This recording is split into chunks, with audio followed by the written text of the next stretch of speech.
تبي تعرف من اللي يحبك صح؟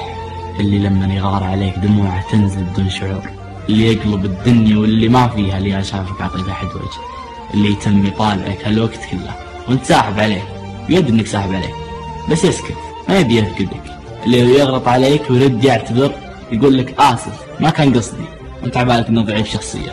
لا مو ضعيف شخصية، بس اعتذر لأنه خايف يفقدك، خايف يخسرك. اللي لو تكون متضايق ومعصب يقول لك طلع كل حرتك فيني أنا فدالك.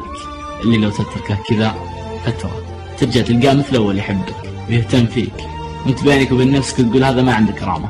لا، السالفة مو سالفة كرامة، السالفة أن الشخص عشك جنون، عشك أبعد حد، اللي يعور قلبه ويبكي عليك لو تضايقت، يقول لك أنا أمك أنا أبوك. هذا اللي يحبك، اللي يقول لك أنت سعادتي أنت أنفاسي أنت أمي أنت أبوي، أنا اكتفيت فيك.